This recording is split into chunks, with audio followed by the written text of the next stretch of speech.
Bismillahirrahmanirrahim. Assalamualaikum warahmatullahi wabarakatuh. Innal hamdalillah nahmaduhu wa nasta'inu wa nastaghfiruh wa na'udzu billahi min syururi anfusina wa min sayyiati a'malina. May yahdihillahu fala mudhillalah wa may yudlil fala hadiyalah. Asyhadu an la ilaha illallah wahdahu la syarikalah wa asyhadu anna Muhammadan abduhu wa rasuluhu amma ba'du. Bapak-bapak, ibu-ibu jamaah Masjid Al-Ikhlas yang dirahmati Allah, pada malam hari ini kita bersyukur kepada Allah atas begitu banyak nikmatnya yang kita pakai pada malam hari ini. Tentunya pada malam hari ini kita masih mendapatkan nikmat yang terbesar, yang teragung di dunia karena badan kita sehat, dan masih mendapatkan nikmat yang terbesar di akhirat karena din kita Islam dan keyakinan kita adalah Islam. Begitu banyak nikmat-nikmat yang diberikan Allah kepada kita, tentunya kita untuk mensyukurinya. Begitu perkataannya salaf, Ibnu Hazm mengatakan kullu nikmatin la tuqribullah azza wa jalla fa ya baliyah. Sesungguhnya kenikmatan dari Allah semua itu tidak membuat kita untuk takut atau mengantarkan kita untuk beribadah kepada Allah adalah musibah bagi kita. Sholawat serta salam tetap tercurahkan kepada Nabi Rasulullah Sallallahu Alaihi Wasallam beserta keluarganya, sahabat-sahabatnya, dan orang-orang yang mengikutinya. Bapak-bapak, ibu-ibu, kami dari Lembaga Kajian Islam dan Takmir Masjid Al-Ikhlas mengatakan banyak terima kasih jazakumullah khairan atas kontribusi atau yang lainnya untuk menumpang jalannya kajian pada malam hari ini dan di hari-hari yang lainnya. Pada malam hari ini adalah kajian fikih ibadah yang akan disampaikan oleh Ustadz Ibrahim LC. Kepada beliaunya Ustadz Ibrahim LC kami persilakan.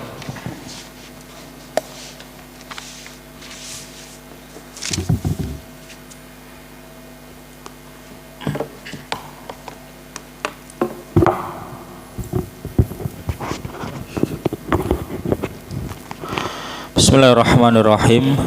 Nabda. Assalamualaikum warahmatullahi wabarakatuh. Innal hamdalillahi nahmaduhu wa nasta'inuhu wa nastaghfiruh wa na'udzu billahi min shururi anfusina wa min sayyiati a'malina. Man yahdihillahu fala mudhillalah wa man yudlil fala hadiyalah. Asyhadu an la ilaha illallah wahdahu la syarikalah wa asyhadu anna Muhammadan abduhu wa rasuluh la nabiyya wa la rasula ba'dah sallallahu alaihi wa ala alihi wa ashabihi wa man walah. Qala Allah ta'ala fi kitabihil karim ya ayyuhalladzina amanu taqullaha wabtagu ilaihil wasilah wajahidu fi sabilihi la'allakum tuflihun. Wa qala Rasulullah sallallahu alaihi wasallam ittaqillaha haitsuma kunta wa atbi'i sayyi'atal hasanata tamhuha wa khaliqin nasa bi khuluqin hasanin. Allahumma anfa'na bima 'allamtana wa 'allimna ma yanfa'una wa zidna ilman. Rabbi shrah li sadri wa yassir li amri wahlul 'uqdatam min lisani yafqahu qawli. Allahumma a'izzal islam wal muslimin wa ahlikil kafarata wal musyrikin wal munafikin wa ansarahum adh-dhalimin, amma ba'du. Para hadirin jamaah Bapak Ibu sekalian yang semoga selalu mendapatkan perlindungan, rahmat dan ampunan dari Allah Subhanahu wa taala. Bersyukur di malam hari ini Allah mengkaruniakan kepada kita nikmat yang paling besar, yaitu nikmat iman, dan juga menjadikan kita paham bahwasannya ketakwaan adalah sumber kemuliaan, sehingga kita dengan penuh keyakinan berusaha bersungguh-sungguh untuk meraih derajat ketakwaan di sisi Allah Subhanahu wa taala, karena kita yakin dengan firman-Nya inna akramakum indallahi atqakum. Sesungguhnya yang mulia, yang paling mulia di antara kalian wahai para hamba, kata Allah Subhanahu wa taala, adalah atqakum, yang paling bertakwa. Sehingga ini adalah nikmat yang paling besar, karena ketika seseorang itu merasa dan meyakini bahwa mulia itu dengan harta, maka dia akan menghabiskan umurnya untuk mencari harta. Padahal kita paham jikalau kemuliaan itu dengan harta, niscaya Qarun itu lebih mulia dibandingkan Nabi Musa. Dan kita juga yakin dengan keimanan ini bahwasanya mulia itu bukan dengan jabatan dan tahta, karena jika demikian maka Fir'aun itu lebih mulia dibandingkan Nabi Musa. Dan juga kemuliaan itu bukan diraih dengan kecerdasan, karena jika demikian maka Haman, salah satu menteri yang paling cerdas yang dimiliki oleh Fir'aun, tentu lebih mulia dibandingkan Nabi Musa. Namun sekali lagi, ini adalah nikmat yang luar biasa, nikmat iman, dan kita punya keyakinan bahwa hamba yang paling mulia di sisi Allah adalah hamba yang bertakwa, sehingga kita mau berkorban, mau berusaha, mau meluangkan waktu untuk belajar ilmu syar'i. Mengapa? Karena dengan ilmu syar'i seseorang bisa sampai pada derajat takwa. Sebagaimana diungkapkan oleh Syekh Az-Zarnuji rahimahullahu taala, wa inna ma syarufal ilmu bi kaunihi wasilatan ilal birri wat taqwa. Sesungguhnya ilmu itu menjadi mulia karena ia adalah wasilah untuk bisa sampai pada kebaikan dan ketakwaan. Para hadirin yang dimuliakan Allah Subhanahu wa taala, inilah pentingnya kita hadir di majelis-majelis ilmu. Salah satunya adalah di malam hari ini kita belajar bersama-sama tentang syariat, dan kita masih berbicara tentang rukun Islam.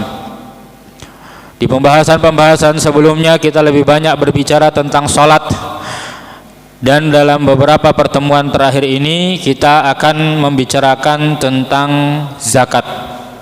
Zakat ini sebagaimana yang telah kami bacakan di kesempatan yang lalu adalah solusi Islam untuk mengentaskan kemiskinan.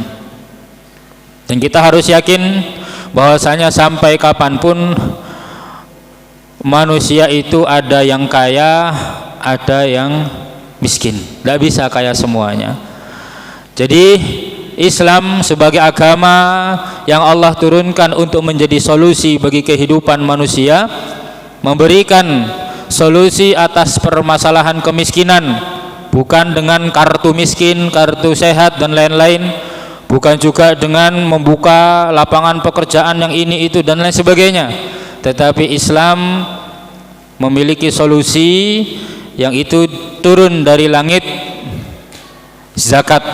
Karena memang ada orang-orang miskin yang dia tidak mampu bekerja, meskipun dibuka peluang pekerjaan semenggiurkan apapun, namun pada dasarnya dia tidak mampu bekerja, maka dia tidak akan bisa menjadi kaya.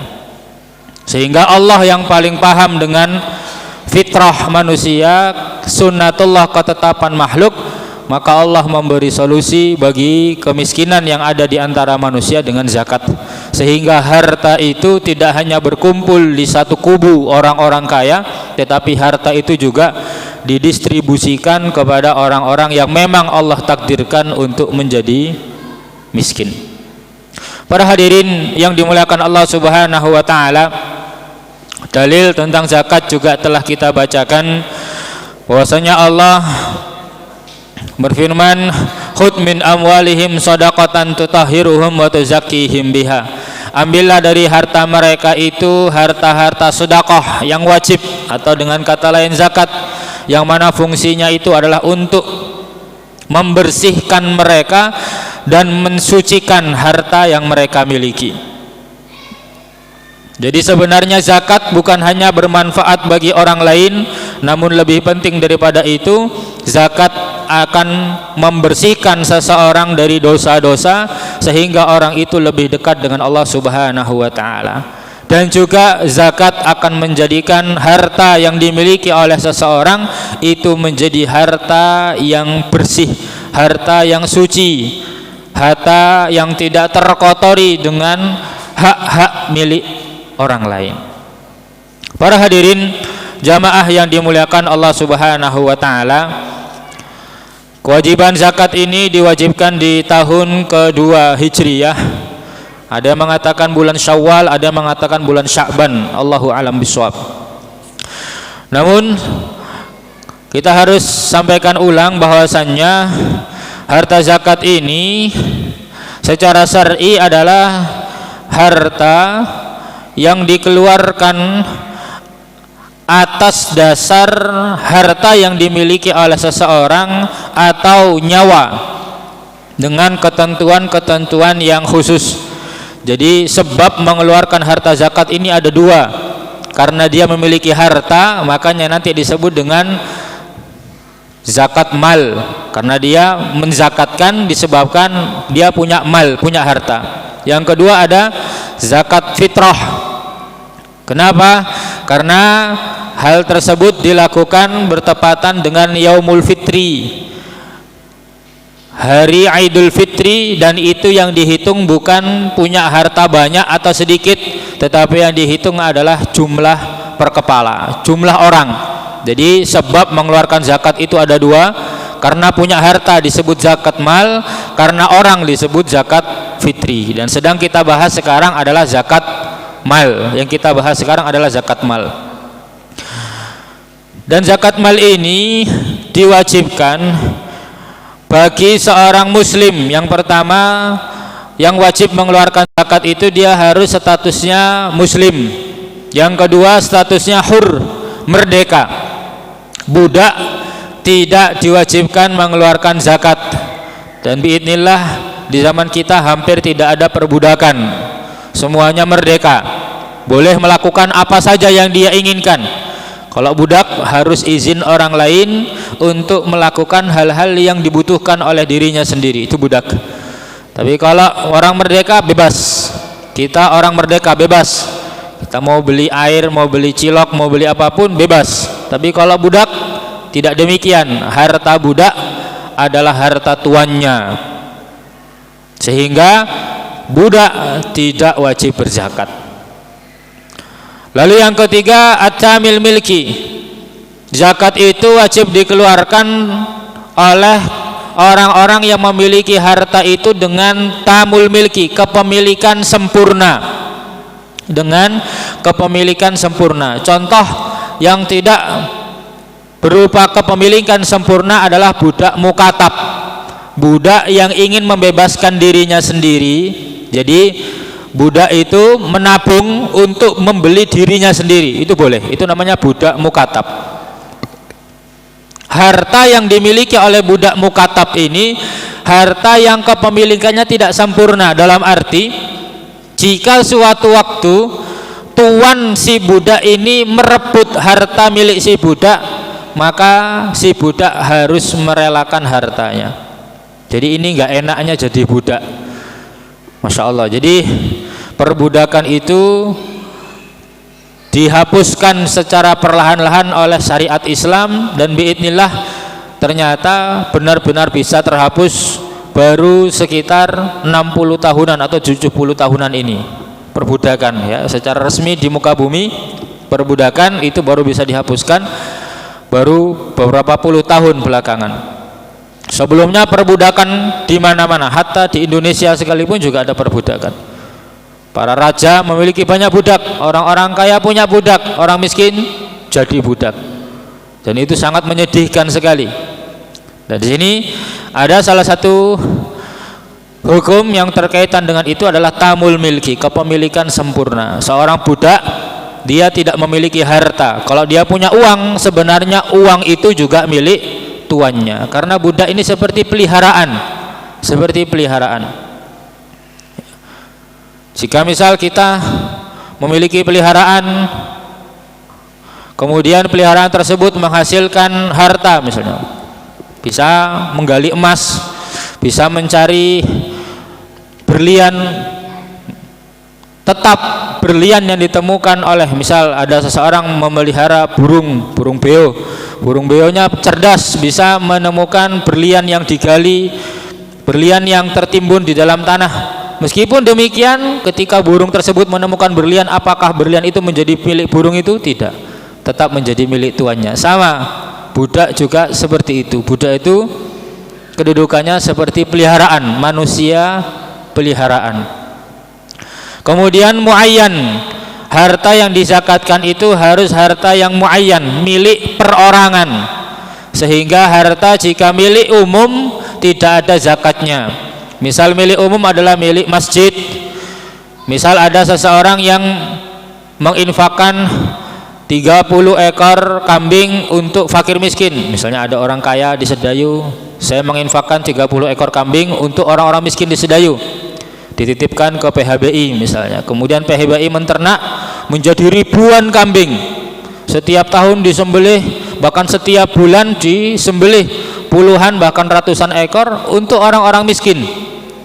Meskipun itu jumlahnya ribuan dan diternak di tengah-tengah Tegal sana, tidak diramut benar-benaran, tapi berkembang biak, tetap tidak ada zakatnya. Mengapa? Karena salah satu syarat wajibnya tidak terpenuhi, yaitu milik perorangan. Jika harta itu milik umum, milik bersama, maka tidak ada kewajiban untuk dizakatkan. Jadi yang dizakatkan itu harta-harta milik pribadi, harta-harta milik pribadi. Lalu bagaimana nanti dengan kongsi syarikah? Itu nanti ada pembahasannya tentang harta kongsi syarikah atau koperasi atau harta yang berserikat, urunan, kemudian bisnis dan lain sebagainya, sama-sama memiliki modal di bisnis tersebut, maka itu lain cerita. Maka nanti bisa dipisahkan dengan jelas. Yang dimaksud harta milik perorangan itu titik tekannya adalah harta milik perorangan bisa didefinisikan dengan jelas. Misal saya dengan catatan misal berkongsi untuk ternak sapi, kemudian berkembang biak, saya mengetahui di sapi ini ada 30 ekor milik saya, 30 ekor milik Pak Fathan misalnya, maka jelas.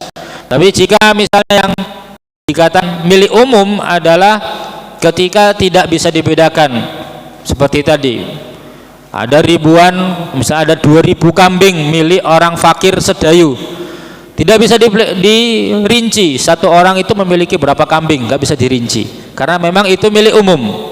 Jadi kita harus sedikit jeli dalam hal ini. Yang dimaksud dengan bercampur itu adalah jika tidak bisa dibedakan mana milik seseorang dan mana milik orang yang lain.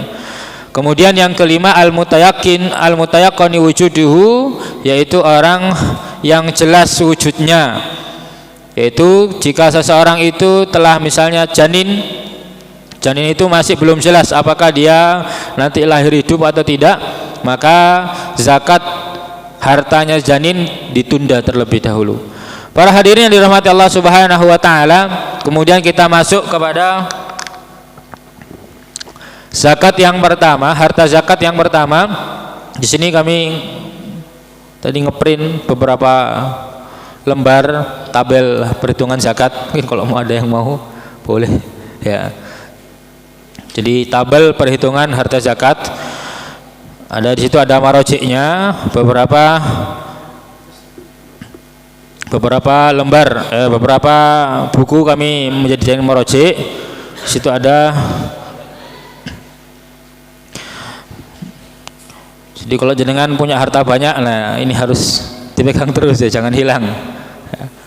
Atau mungkin mau jadi petugas zakat, maka ini penting sekali. Kita masuk kepada yang pertama, An-Na'am. Bismillahirrahmanirrahim. Qala al-muallif rahimahullahu taala wa nafa'anallahu bi ilmihi fid dharaini Allahumma amin. Zakatun na'am. An-na'amu bi fathin nun hiya al-ibilu wal baqar wal ghanam. Zakat hewan ternak yang pertama, zakat hewan ternak. Yang dimaksud dengan hewan ternak adalah unta, al-ibilu unta, wal baqaru sapi, yang termasuk dikiaskan dengan sapi menurut sebagian ulama adalah kerbau. Adapun banteng tidak. Menurut sebagian ulama banteng tidak bisa dikiaskan dengan sapi karena banteng ini sifatnya liar, tidak seperti sapi dan kerbau yang bisa jinak. Karena kalau jenengan perhatikan, hewan-hewan yang termasuk dari hewan ternak ini adalah hewan-hewan yang jinak. Kemudian wal ghanam, kambing ataupun domba. Kambing ataupun domba. Sehingga selain dari 3 hewan ini tidak masuk dalam pembagian zakat hewan ternak. Jadi kenapa kita khususkan zakat hewan ternak karena cara membaginya khusus, karena cara membaginya spesial, tidak bisa dicampur dengan cara yang lain. Ya, misalnya seseorang memelihara lele, ini kan hewan, tapi gimana cara baginya? Bukan melalui pembagian zakat hewan ternak. Orang memiliki burung murai batu, masya Allah, telurnya aja 400.000 telur murai batu. Anaknya satu pekan itu 800 sampai 900.000, sebulan 1.300.000. Siapa ya? Teman saya ternak soalnya.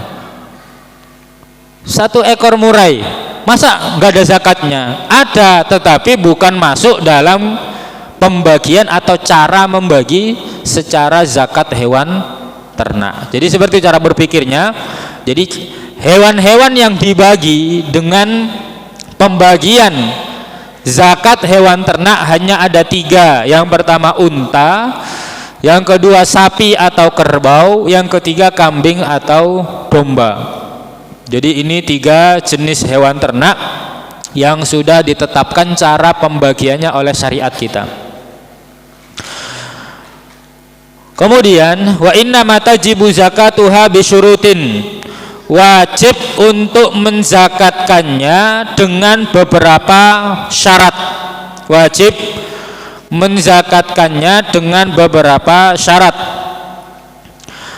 Kalau yang di kertas yang kita pegang itu di sana ada Islam, maka pemiliknya harus beragama Islam, tadi sudah kita sampaikan. Kemudian pemiliknya harus merdeka, bukan budak. Kemudian kepemilikannya harus sempurna.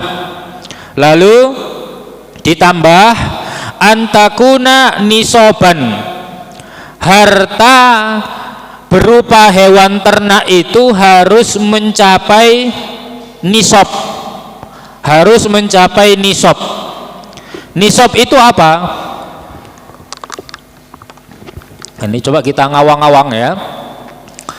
Nisab itu adalah, di situ ada di nomor 4 ada kata-kata nisab ya. Syarat nomor 4 ada nisab, kemudian ada nomor 2. Di keterangan nomor 2 ada tulisan an-nisab adalah ukuran minimum harta wajib zakat.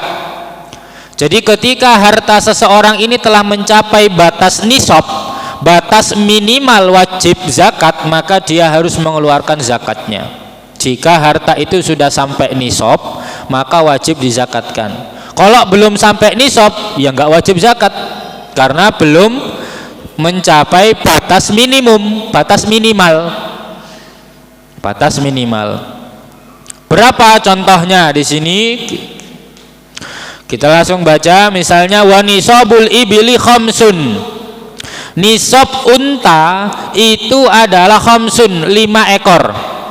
Sehingga misalnya ada di antara panjenengan ini yang melihara unta, misalnya. Enggak, tapi jarang ya melihara unta. WPL itu milik umum, jadi enggak sesuai dengan tadi kan gitu. Bukan milik pribadi. Dia kongsi ya, meskipun ada yang punya tapi itu PT, perusahaan. Jadi enggak, bukan milik pribadi. Jika misal ada di antara panjenengan ini yang bosen kok bertahun-tahun hidup di sedayu, kurban itu mek sapi karo wedhus, pisan-pisan ngingu unta. Boleh melihara unta, silakan. Tapi misalnya jenengan baru melihara unta, baru punya 3 ekor, maka tidak wajib zakat, cuma 3 ekor. Punya 4 ekor, tidak wajib zakat.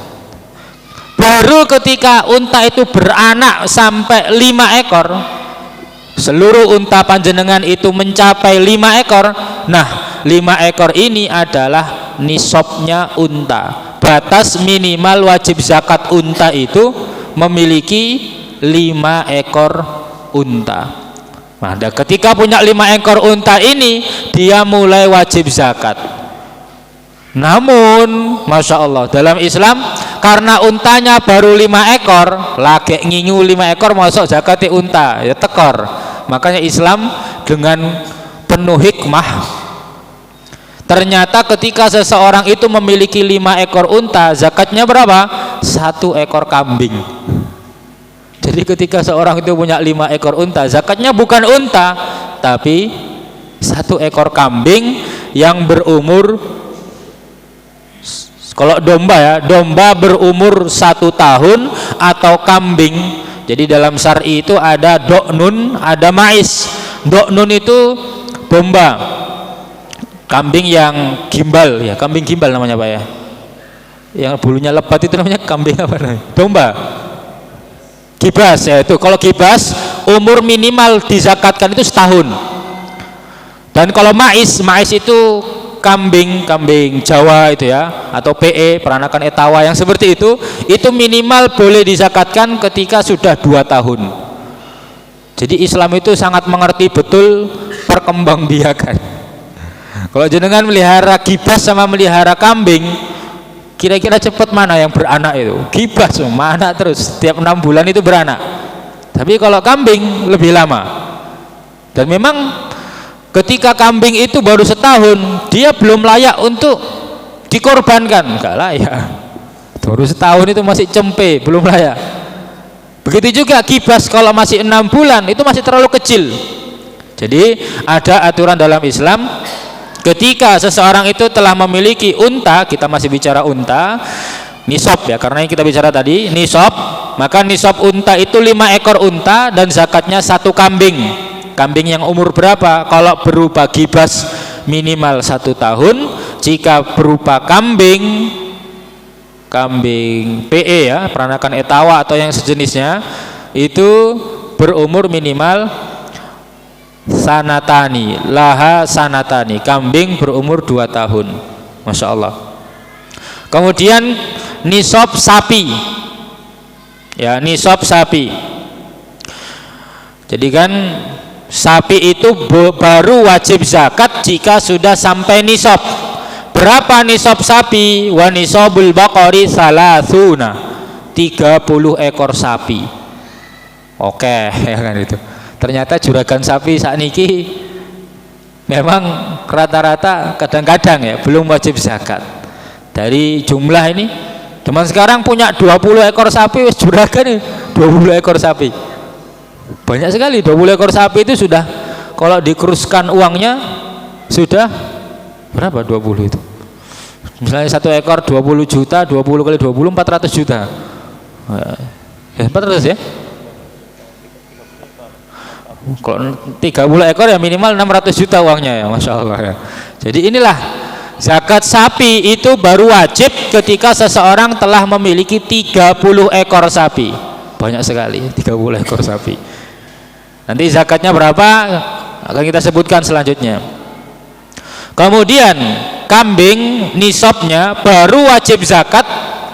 Kambing itu ketika seseorang memelihara kambing sampai 40 ekor kambing. Jadi melihara 5 ekor kauno zakate. Bukan berarti tidak ada infak sedekahnya, tetap sangat disunnahkan. Tetapi kalau sampai pada taraf zakat yang wajib, itu baru wajib ketika seseorang itu melihara kambing berapa ekor? 30 ekor kambing, 40 ekor kambing. Banyak sekali ya, 40 ekor. Misalnya 1 ekor harganya 2 juta, maka kurang lebih ya 80 juta hartanya, sekitar itu. Jadi ini nisab. Syarat yang keempat adalah harta berupa hewan ternak ini mencapai nisab. Nisab tadi apa? Harta minimum wajib zakat. Kurang dari itu tidak wajib zakat, tapi tetap disunnahkan infak sedekah. Kita bicara yang wajib yaitu zakat, maka dikurang dari nisab, kurang dari 5 ekor unta, 30 sapi, 40 kambing, tidak wajib zakat. Itu syarat yang keempat. Syarat yang kelima, wa an yamdiya 'alaiha haulun kamilun mutawalin wa hiya fi milkil muzakki. Dan harus melewati 1 haul. Syarat yang kelima, harta yang sampai nisab tadi, 5 ekor unta, 30 sapi, 40 kambing, harus dimiliki dengan jumlah tersebut minimal selama 1 haul. 1 haul itu berapa? 1 tahun hijriyah. 1 tahun hijriyah. Jadi misalnya seseorang memiliki 40 ekor kambing, baru 6 bulan kena penyakit, mati 15, maka tidak wajib zakat. Punya 30 ekor sapi, mati 2, belum setahun mati 2, maka tidak wajib zakat. Jadi jumlah minimal 30 ekor sapi tadi dimiliki selama setahun. Dalam setahun nambah menjadi 31, 32, nggak apa-apa. Yang penting tidak kurang dari 30 sapi, tidak kurang dari 40 kambing, tidak kurang dari 5 unta. Itu dimiliki selama setahun penuh. Dan setahunnya bukan setahun Masehi, tapi setahun Hijriyah. Setahun Hijriyah. Jadi memiliki harta itu selama 1 tahun. Cukup lama ya, cukup lama. Wa yamdi 'alaiha haulun kamilun mutawallin. Terus menerus dimiliki selama setahun ini full, tidak boleh bolong. Maksudnya tidak boleh bolong gimana? Misalnya Capathan memiliki 30 sapi. Bulan 1 Syawal beli 30 ekor sapi. Maka mulai saat itu juga dihitung 1 tahun. Dihitung. Ternyata di bulan Dzulhijjah, berarti 3 bulan, baru 3 bulan dimiliki, ternyata ditawar orang mahal-mahal sapinya, terpaksa dicul 20 ekor, dijual 20 ekor. Setelah lebaran 20 hari beli lagi 20 ekor sapi dengan keuntungan kemarin, jumlahnya genap lagi 30 ekor sapi, tapi itu tidak boleh. Maka mulai dihitung lagi haul sejak genap 30 ekor lagi, karena sebelumnya kemarin kan berkurang 20 ekor karena dibeli, maka itu gugur, haulnya gugur, hitungan 1 tahunnya gugur. Namun nanti ketika beliau beli lagi 20 ekor, genap 30 ekor sapi, maka di situ mulai dihitung lagi, mulai dari awal lagi 1 haulnya. Berarti tadi misalnya 20 hari setelah 10 Dzulhijjah, maka 1 Muharram. Berarti mulai dihitung 1 haul, 1 Muharram. Ketika 1 Muharram sampai 1 Muharram tahun depan, jumlah 30 itu tidak berkurang sama sekali, maka nanti ada zakatnya. Jadi gitu. Jadi haul ini harus genep 1 tahun full. Hijriyah ini pemilikannya sempurna, tidak boleh putus sama sekali. Di pertengahan tidak boleh terputus sama sekali. Kemudian syarat yang selanjutnya, kalau di kertas kita syarat yang ke-6 dan ke-7 di kitab kita ini adalah wa antakuna ra'iyatan fi kala'in mubahin. Dia harus digembalakan. Di kala'in mubahin, di padang rumput. Ini yang mungkin salah satu kendala, bukan kendala ya, apa ya? Salah satu syarat yang tidak bisa atau jarang dipenuhi para peternak yang ada di Pulau Jawa, jarang ini digembalakan. Digembalakan itu bagaimana? Wa antakuna ra'iyatan fi kala'in mubahin. Digembalakan itu misalnya Pak To punya 40 ekor kambing. 40 ekor kambing itu ada kandangnya. Setiap pagi 40 kambing itu dibuka kandangnya, diajak jalan ke kala'in mubah, padang rumput yang luas, kambingnya di situ suruh makan sendiri, atau murojaah, hafalan, nunggu tok, nggak lapo-lapo, kambingnya nyari makan sendiri. Kambing sudah bisa nyari makan sendiri, bayi itu nggak perlu disuapin, bisa makan sendiri kambing gitu, jalan sendiri. Nanti kalau sudah cukup, udah kelihatan gemuk-gemuk, ayo pulang, pulang lagi ke kandang. Itu tok kerjaane, maka itu nanti ada zakatnya. Maka wala yakfi ra'yuha binafsiha, maka tidak ada zakat.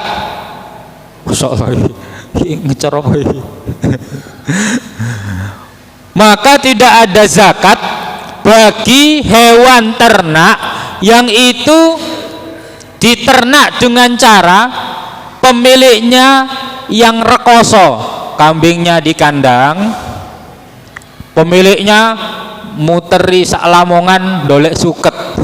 Menelek musim-musim kemarau gini, dia tidak tahu cara fermentasi, mumet dolek suket. Meskipun itu 100 ekor kambing, tidak wajib zakat. Kenapa? Karena dalam proses mencari rumput ini sudah banyak pengeluaran. Sudah banyak pengeluaran. Ini perhatikan, Islam itu sangat detail sekali memperhatikan bagaimana ketika seseorang itu melihara kambing, tidak terlalu sulit, tidak terlalu kesulitan, ya wajib zakat. Tapi kalau dia dalam proses mengembangbiakkan kambing ini kok butuh kesana, butuh nyari pabrik tahu untuk minta ampas tahunya, manjat pohon untuk mengambil pucuk-pucuknya, sampai harus nyewa lahan untuk ditanami rumput, kan gitu sekarang. Maka itu proses-proses yang Islam sangat detail memperhatikan itu. Dan bagi orang yang berternak sampai mengeluarkan modal ketika memberi makan hewan ternaknya, tidak ada zakatnya. Zakat secara hewan ternak ya. Kita sekali lagi kita bicara zakat yang perhitungannya hitungan hewan ternak. Karena nanti ada zakat yang namanya zakat barang dagangan. Zakat barang dagangan. Meskipun misalnya tadi ada yang memiliki 40 ekor kambing di kandang, dia yang pusing nyari rumput, memang tidak ada zakatnya secara hitungan hewan ternak. Tetapi ketika dia jual beli kambing itu mencapai jumlah tertentu yang akan kita baca nanti, maka tetap ada zakatnya ya. Karena memang zakat ini, kita kembali di awal, zakat itu adalah syariat Allah agar harta itu tidak hanya berputar di kantongnya orang-orang kaya, tetapi zakat itu juga menjadi solusi agar harta itu terdistribusi bukan hanya di orang kaya, tapi juga muter ke orang-orang yang fakir, orang-orang miskin ya. Jadi ini syarat-syarat wajib zakat hewan ternak, dan pembagiannya seperti apa di bawahnya kita tuliskan di situ. Di sini juga disebutkan pakai bahasa Arab ya. Wa fi ashrin satani, kita kembali kepada unta. 1 ekor unta zakatnya adalah 5 ekor unta zakatnya 1 kambing. Tadi kita sudah katakan 1 kambing ini jika bentuknya gibas minimal 1 tahun, jika bentuknya kambing Jawa maka minimal berumur 2 tahun. Kemudian jika memiliki 10 ekor unta, wa fi ashrin syatani, maka yang wajib dikeluarkan 2 ekor kambing. Punya 10 unta yang dikeluarkan belum unta tapi masih kambing. 15 unta yang dikeluarkan masih 3 kambing. 20 unta yang dikeluarkan 4 kambing. Tapi ketika sudah sampai, di sini juga dikatakan wa fi khamsin wa ishrina, 25 ekor unta, maka yang dizakatkan itu adalah seekor bintu makhadin. Bintu makhad itu nama unta atau jenis unta. Bisa dilihat di keterangan umur unta. Bintu makhad itu kalau di dalam bahasa Arabnya tertulis wahiyallati laha sanatun kamilatun. Bintu makhad itu adalah unta yang berumur 1 tahun, masih muda. Jadi kalau memiliki 25 ekor unta, yang dizakatkan itu minimal adalah unta berumur 1 tahun. Peran duwe ini unta berumur 3 tahun, ya monggo, itu lebih baik. Jadi minimal kalau wajib zakat itu yang dizakatkan bintu makhad, unta berumur 1 tahun. Apakah pemilik unta kudu ngerti lahirnya unta? Wis ngerti, jenenge peternak niku mesti hafal. Mesti hafal. Bisa bedakan dari giginya, kemudian tindak tanduknya berbeda. Kalau dalam bahasa Arab kenapa bintu makhad? Nanti itu ada sebabnya, karena salah satunya adalah Unta ketika baru berumur 1 tahun itu dia masih ngikuti ibunya terus menerus, bukan hanya menyusu, kadang-kadang dia mengikuti terus kemana-mana mengikuti ibunya. Itu berarti baru 1 tahunan umurnya, makanya namanya bintu makhot. Dan itu dibahas di buku-buku fikih yang tebal, kenapa namanya bintu makhot, kenapa namanya bintu labun, kenapa namanya jada'ah, kenapa, kan itu nama-nama umur. Jadi jenis-jenis unta dibedakan berdasarkan umur. Jadi Masya Allah, jadi Islam itu sangat detail sekali. Ketika orang baru punya 5 unta, zakatnya belum unta. 10, 15, 20 masih kambing. Ketika punya 25, pertama kali zakat unta itu juga unta yang masih muda sekali, umur 1 tahun. Ketika mulai berkembang untanya sampai 36 ekor, wa fi sittin wa salasina bintu labun, nanti yang dikeluarkan 1 ekor unta berumur 2 tahun, namanya bintu labun. Ketika sudah sampai 46 ekor untanya, jadi melihara unta 46 ekor, caranya digembalakan di lembah. Jadi kalau kita baca sejarah orang-orang Arab dulu, kalau ternak kan di lembah. Sebagaimana misalnya Abraha ketika datang ke kota Makkah, sebelum masuk Mekah ketemu sama ternaknya Abdul Muthalib. Itu ratusan bahkan ribuan unta di lembah. Jadi tadi ternak apa? Culna ngono ae. Mangan-mangan dhewe, ngombe-ngombe dhewe, manak-manak dhewe. Lek butuh ya jupuk sembelih, jupuk sembelih gitu. Gampang sekali orang zaman dulu. Karena memang zaman dulu tidak sepadat zaman sekarang. Salah satu hikmahnya seperti itu. Kemudian selanjutnya bisa kita baca 61 unta 1 jad'ah, 76, 91, 121. Jika lebih dari 121 ekor, maka setiap 40 unta zakatnya 1 bintu labun, dan setiap 50 unta zakatnya 1 hikkoh. Zakatnya 1 hikkoh. Kemudian hewan ternak yang kedua yaitu sapi. 30 ekor sapi zakatnya 1 tabi. Tabi itu apa? Yaitu sapi yang berumur 1 tahun, itu namanya tabi. Kemudian ketika sudah memiliki 40 ekor sapi, maka zakatnya 1 musinnah, sapi yang berumur 2 tahun. Dan seterusnya juga sama, setiap 30 ekor 1 tabi, setiap 40 ekor 1 musinnah. Kambing, setiap 40 ekor kambing, yang di awal 40 kambing zakatnya 1 ekor kambing. Kemudian sampai 121 kambing. Jadi misalnya seseorang itu punya 80 ekor kambing, berapa zakat 80 ekor? 1 kambing. Dia punya 100 ekor kambing, berapa zakat 100 ekor kambing? 1 kambing. Kenapa kok masih 1 terus? Karena belum sampai angka yang 121. Jadi seperti itu. Kemudian ketika sudah sampai 121 kambing, maka zakatnya 2 ekor. 150 tetap 2 ekor, 170 2 ekor, 200 ekor kambing zakatnya tetap 2 ekor. Tapi ketika nambah 1 ekor kambing, 201 kambing yang dimiliki, maka zakatnya 3 ekor kambing. Jadi Islam sudah menentukan jumlah-jumlah ini, kita tinggal mengamalkan jika punya harta-harta ini. Tapi jarang ya, zaman sekarang sampai ternak sebanyak ini dengan kriteria tadi, digembalakan bukan di kandang, itu jarang sekali. Tapi ini tetap kita pelajari. Jika suatu saat jenengan transmigrasi ke luar Jawa kan luar Jawa, di luar Jawa masih seperti itu ya. Kawan-kawan saya di Sumbawa dulu, waktu di Sulawesi ya gitu. Waktu saya di Sulawesi nemenin temen ternak itu nggak nyari rumput, kambingnya dibawa keluar, kandangnya dibuka, kita jalan, kambingnya makan, kita di hutan nyari buah-buahan, nembak burung, ya kerjanya gitu. Kambingnya biar makan sendiri, ngapain kambing disuapin? Mulia sekali. Orang Jawa itu yang baik sekali sama hewan ternak ya. Tulisannya gitu.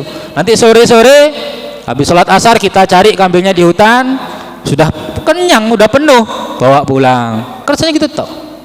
Kalau di Jawa dilepaskan, sembelih orang di Tegal. Karena kulturnya berbeda. Di luar Jawa hutan-hutan masih banyak, hutan-hutan umum masih banyak, bukan milik seseorang tapi umum, makan kambing apa aja boleh. Nah, itu jadi kulturnya berbeda.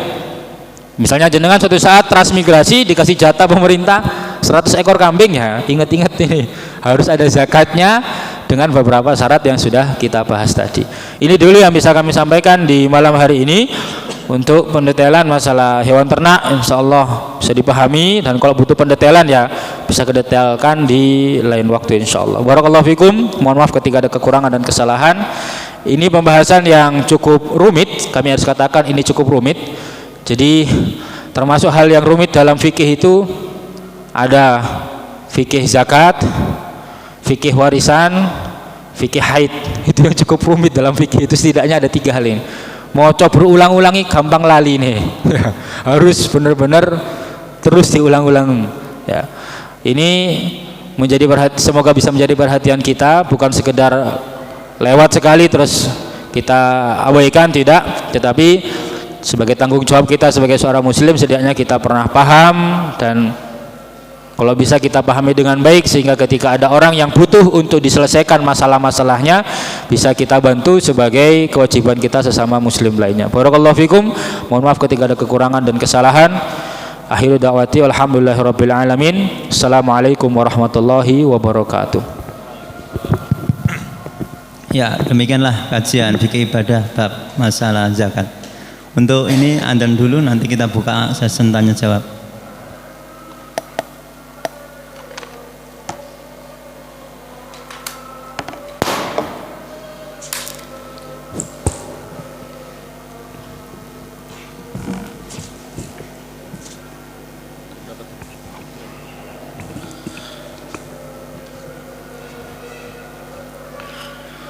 Allahu Akbar,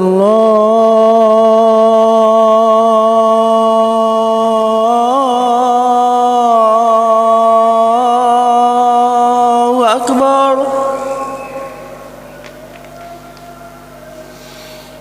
Allahu Akbar,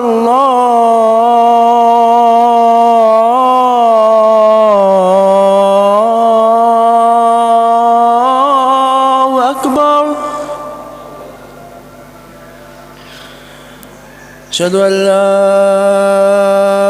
ilaha illallah.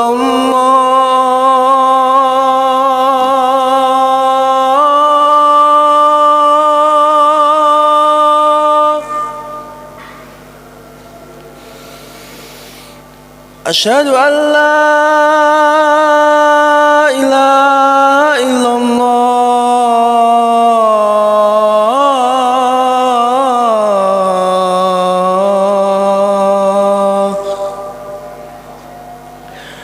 Asyhadu anna Muhammadar Rasulullah.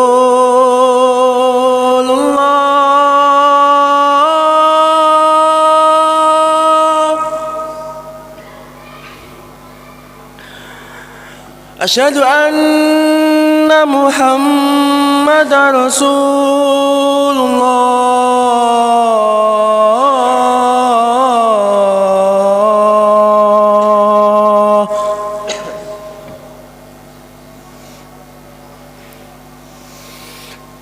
Hayya 'ala shalah.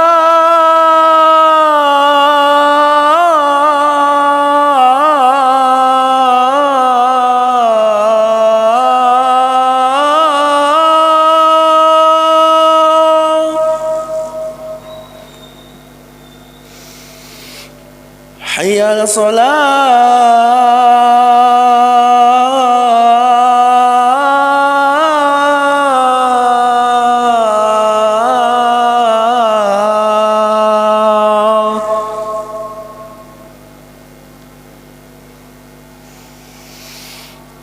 Hayya 'alal falah.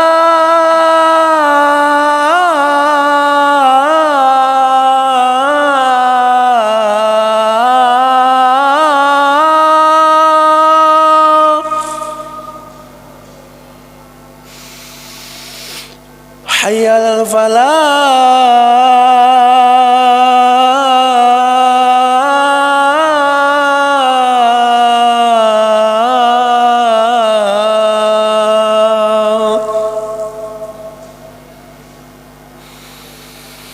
الله أكبر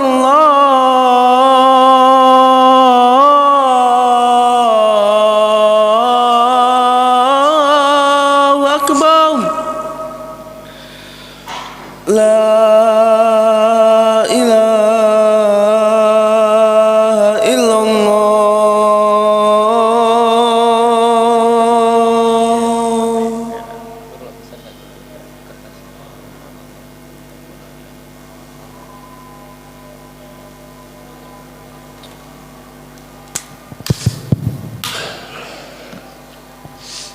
Monggo bapak-bapak, ibu-ibu, kita buka session tanya jawab.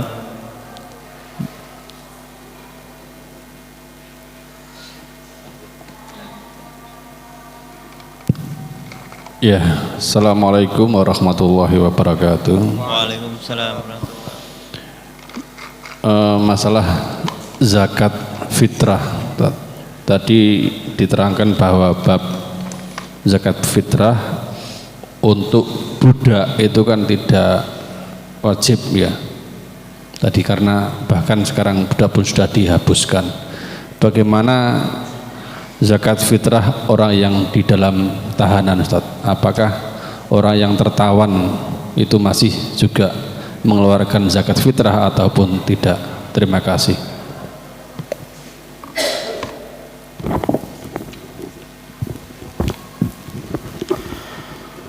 Bismillahirrahmanirrahim. Alhamdulillah wassalatu wassalamu ala Rasulillah wa ala alihi wa ashabihi wa man walah wa ba'du. Pertanyaannya tentang zakat fitrah. Zakat fitrah ini belum kita bahas sebenarnya, nanti akan ada pembahasannya sendiri karena sekarang kita sedang membahas zakat mal, zakat yang berkaitan dengan harta. Kemudian tadi ditanyakan apakah orang yang ada di dalam tahanan tetap berkewajiban untuk zakat fitrah? Jawabannya iya. Siapa yang berzakat, kalau dia bisa sendiri maka dia mengeluarkan zakatnya. Jika tidak maka keluarganya yang mengeluarkan zakatnya. Jadi bisa mungkin anak-anaknya mengeluarkan zakat untuk ayahnya atau ayah untuk mengeluarkan zakat anaknya dan seterusnya. Biasanya seperti itu. Jadi zakat fitrah itu terkena siapapun, dan itu tadi yang terkait dengan budak. Budak itu tetap wajib dikeluarkan zakat fitrahnya. Jadi yang tadi kita katakan budak tidak wajib mengeluarkan zakat adalah zakat mal. Adapun zakat fitrah, budak tetap dikeluarkan zakat fitrahnya oleh tuannya. Jadi itu termasuk menjadi tanggungan si tuan. Jadi ketika tuan memiliki 5 orang budak, 2 istri dan 1 anak, maka sang tuan mengeluarkan zakat fitrah untuk 9 orang, untuk dirinya sendiri, 2 istrinya, 1 anaknya dan 5 budaknya gitu. Jadi zakat fitrah itu wajib, nanti akan pembahasannya sendiri bagi setiap muslim yang memang memiliki kemampuan. Dan kalau tadi apakah orang yang tertawan wajib untuk berzakat fitrah? Iya, tetap wajib untuk berzakat fitrah. Jika dia bisa sendiri maka dia keluarkan, namun jika tidak maka keluarganya boleh untuk mengeluarkan atas nama orang yang tertawan. Itu saja mungkin, Allah alam bisawab. Nanti penjelasan lebih panjang semoga bisa kita sampaikan di pembahasan zakat fitrah. Barakallahu fikum. Ya, demikian enggak Bud? Ada lagi yang perlu ditanyakan? Monggo bapak-bapak, ibu-ibu.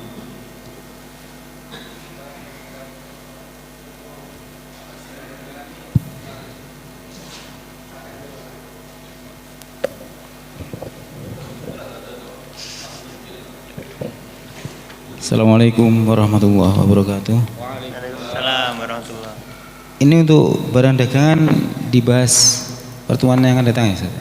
Ya, urut Ya. Tapi kalau misalkan ini dipertanyakan dulu sedikit bisa? Ya, Tat, ya. Sedikit aja, Tat. Ini yang ingin kami tanyakan itu begini, Ustaz. Jadi kan misalkan kita punya tanah, Ustaz. Nah, tanah itu kan kita jual. misalkan laku 125 juta misal gitu ya Ustaz ya. Nah, itu kan kalau menurut hitung-hitungan insya Allah sudah sampai nisab ya. Tetapi barang dagangan tadi yang dijual tadi itu uangnya tidak cash Ustaz. Jadi dia cicil. Jadi misalkan ini misalkan dicicil 2 tahun ini dicicil misalkan 70 juta, sisanya nanti tahun depannya. Nah, itu kan kita belum sampai nisab. Apakah kita wajib berzakat, Ustaz?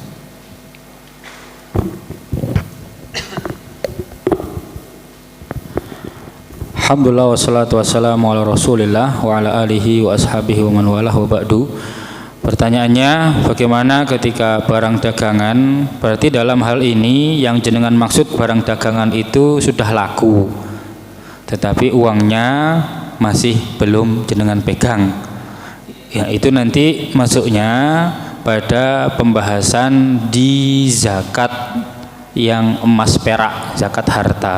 Karena itu sudah menjadi uang.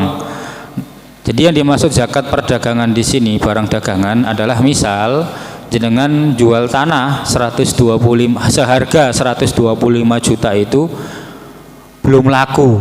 Maka itu maksudnya bendanya adalah barang dan itu jenengan perdagangkan, itu ada zakatnya. Jadi berbeda, kalau sudah laku itu namanya masuknya zakat uang, perhitungannya sesuai dengan emas perak. Jadi itu masuknya di pembahasan zakat emas perak. Adapun ketika yang dikatakan zakat barang dagangan adalah zakat barang yang diperdagangkan dan itu menghasilkan uang laku maupun yang belum laku, lebih khusus yang belum laku, karena kalau sudah uang itu kan jadi simpanan. Nah, kalau yang jenengan katakan tadi memiliki uang tapi belum genep, apakah piutang itu termasuk harta yang dihitung ketika nisab? Nanti kita bahas di zakat emas perak sekalian. Gitu kan? Berarti pertanyaan jenengan kan uangnya kan, berarti bukan barangnya. Kan berarti tadi tanahnya sudah laku 125 juta tapi dicicil, berarti kan zakatnya uang kan, berarti bukan barang. Kalau barang dagangan itu jenengan jual tanah seharga 125 tapi belum laku, itu ada zakatnya. Jadi berbeda antara barang dan ketika sudah laku sudah menjadi uang. Jadi kita segini Pak ya. Jadi insyaallah kita bahas di pembahasan sekalian emas perak, apakah piutang termasuk yang dihitung sebagai harta yang harus dizakatkan. Allah a'lam bishawab.